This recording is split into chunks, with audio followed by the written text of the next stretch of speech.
57 বছর পরে নবী মায়ের কবরে আবার ফিরে আসছে। সাহাবা একরামদেরকে নিয়ে যাচ্ছে।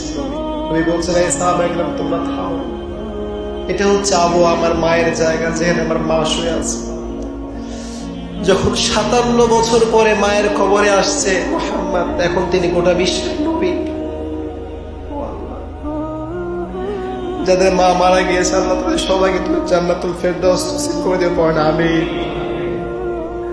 আমার নবী 57 বছর পরে ফিরে আসছেন। কবরের কাছে এসে বাচ্চার মতো এভাবে হাত দিয়ে বসছে।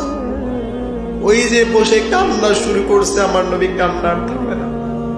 সাহাবাকে বললেন, ইয়া রাসূলুল্লাহ চলে যেতে হবে এখান থেকে, থাকার সময় নেই।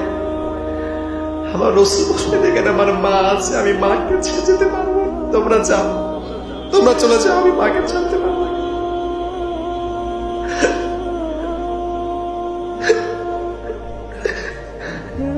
আমার নবী সারা রাত মায়ের কাছে থাকলেন।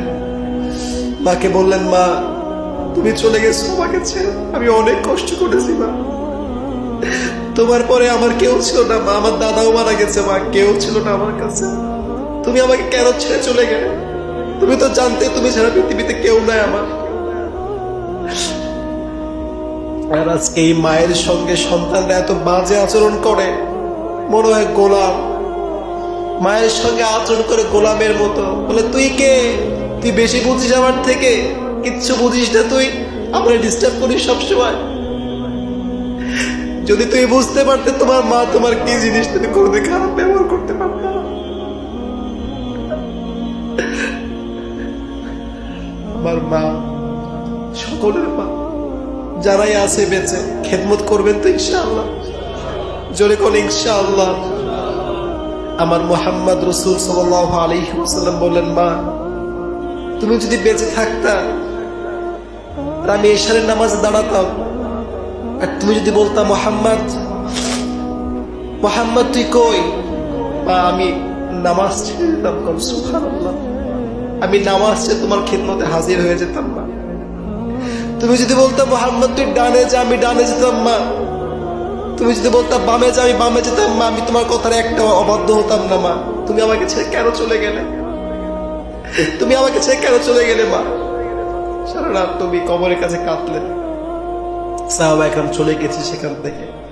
আমার নবী বোঝালেন যে মা এটা অনেক দামি জিনিস ভাই, যাদের মা বেঁচে আছে খারাপ ব্যবহার করবেন না প্লিজ।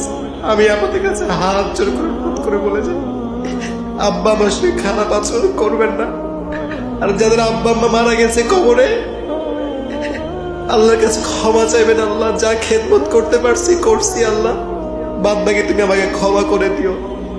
আল্লাহর হাবিব বলেছেন, যে ব্যক্তির মা মারা যায় আর মা যদি অসন্তুষ্ট থাকে, তার কবরে কোনোদিন শান্তি আসে না, ওই সন্তানের জীবনে কোনোদিন কোনো শান্তি আসে না। এজন্য আজকে যারা এখানে বসেছেন, মায়ের কাছে ক্ষমা চাইবেন তো ইনশাআল্লাহ, জোরে করে ইনশাআল্লাহ। আর যাদের মা মারা গিয়েছে কবরে গিয়ে দোয়া করবেন ইনশাআল্লাহ। আল্লাহ আমাদেরকে সবাইকে বোঝার তো